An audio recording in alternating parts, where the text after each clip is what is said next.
Hello friends, DBMS सीखने की series में आज हम देख रहे हैं लेक्चर नंबर 14 और इसमें हम देखेंगे थर्ड नॉर्मल फॉर्म के बारे में। इसके पहले की वीडियोस में हमने फर्स्ट नॉर्मल फॉर्म और सेकंड नॉर्मल फॉर्म को समझा था। आइए देखते हैं आज third normal form. Third normal form, जिसको हम 3NF भी बोलते हैं, ये डेटाबेस नॉर्मलाइजेशन के लिए यूज किया जाता है। थर्ड नॉर्मल फॉर्म को ओरिजिनली डिफाइन किया था EF कॉर्ड ने। थर्ड नॉर्मल फॉर्म से पहले आपने सेकंड नॉर्मल फॉर्म पढ़ा था। तो सेकंड नॉर्मल फॉर्म क्या था कि कोई भी पार्शियल डिपेंडेंसी नहीं होनी चाहिए, और इसको हमने अच्छी तरीके से समझा था हमारे पिछले वीडियो में। कोई भी स्कीमा थर्ड नॉर्मल फॉर्म में तब होगा जब वो दो शर्तों को पूरा करेगा। पहली शर्त, schema already, table already second normal form में होना चाहिए, यानी वो ऑलरेडी सेकेंड नॉर्मल फॉर्म की शर्तों को पूरा करता हो। इसके बाद जो इंपॉर्टेंट शर्त है, सेकेंड कंडीशन, वो ये है कि every non prime attribute of table is non transitively dependent on every की ऑफ रिलेशन। अब इसका क्या मतलब हुआ, इसको समझते हैं। इसको समझते हैं हम एक एग्जाम्पल से। यहां पे एक टर्म आ रही है नॉन प्राइम एट्रीब्यूट और दूसरी टर्म आ रही है नॉन ट्रांजिटिवली। तो इन दोनों का मतलब अपने को समझना है। आर का मतलब तो टेबल है, रिलेशन।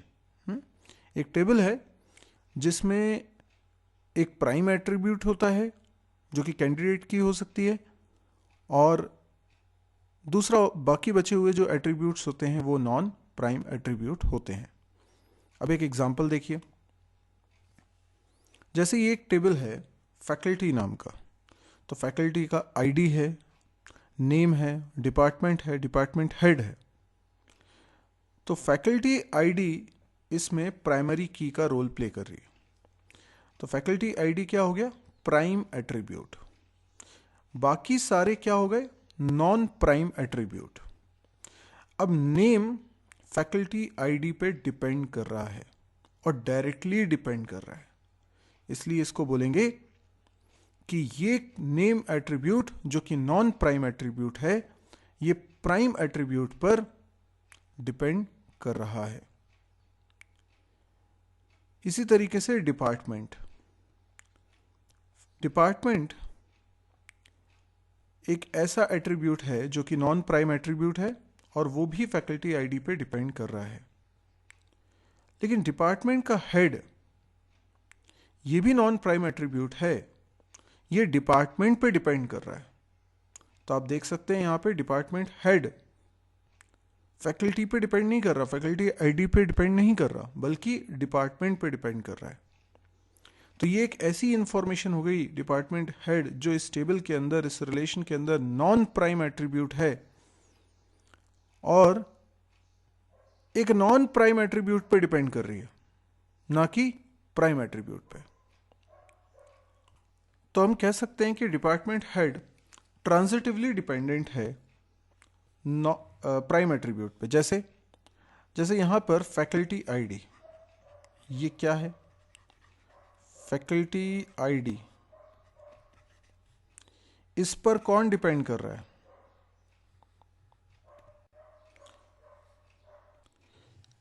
इस पर डिपेंड कर रहा है डिपार्टमेंट।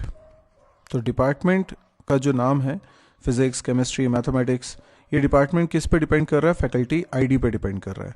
और ये जो डिपार्टमेंट है, इस पर कौन डिपेंड कर रहा है, डिपार्टमेंट हेड। डिपार्टमेंट हेड एक ऐसी इंफॉर्मेशन हो गई जो डिपार्टमेंट पे डिपेंड कर रही है।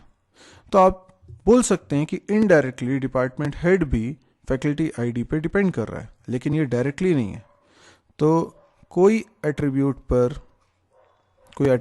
डिपेंडेंट है और y पे डिपेंड है z, तो x पर डिपेंडेंट है z, तो ये लेकिन डायरेक्टली नहीं हुआ ना, ये ट्रांजिटिवली डिपेंडेंट हुआ।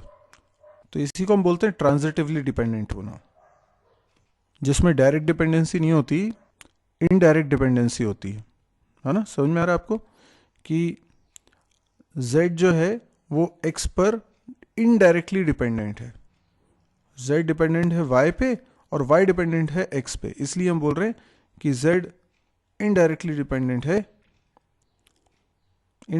डिपेंडेंट है x पे। तो डिपार्टमेंट हेड इनडायरेक्टली डिपेंडेंट हुआ फैकल्टी आईडी पे। तो हम ये कहेंगे कि ये टेबल जो है, ये रिलेशन जो है वो थर्ड नॉर्मल फॉर्म में नहीं है। तो थर्ड नॉर्मल फॉर्म में लाने के लिए हमें क्या करना होगा? तो सोल्यूशन ये है कि हम यहाँ पे इस टेबल को दो टेबल्स में ब्रेक कर दें। एक टेबल हो जाएगी जिसमें कि फैकल्टी की इंफॉर्मेशन है, यानी ये टेबल का नाम हम रख लेते हैं फैकल्टी, और इसमें फैकल्टी आईडी, नेम और डिपार्टमेंट रहेगा। ठीक, अब एक और टेबल हमें बनानी होगी और वो दूसरी टेबल हमने उसका नाम रख लिया डिपार्टमेंट।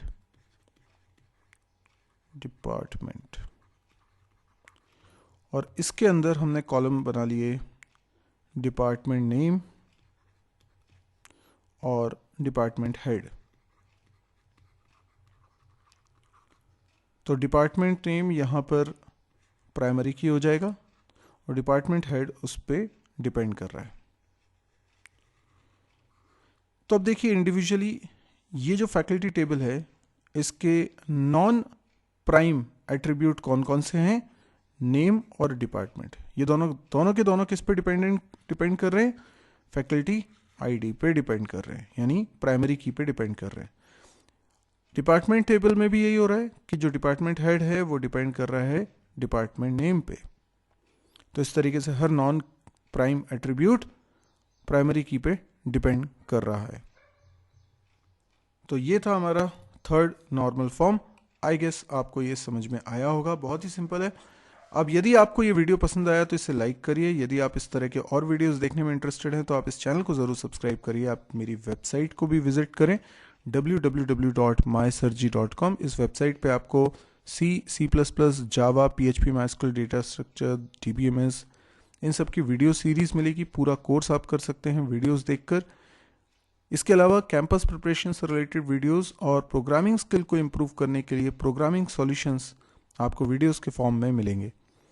ढेर सारे वीडियोस इस साइट पर हैं।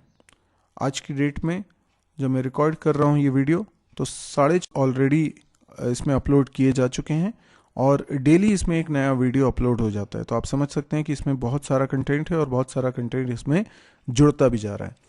तो आप ये साइट के बारे में आप लोगों को भी बताएं, उनको शेयर करें। देखिए शेयर इसलिए करिए क्योंकि इसमें सारे के सारे वीडियोस हिंदी में हैं और फ्री ऑफ कॉस्ट है।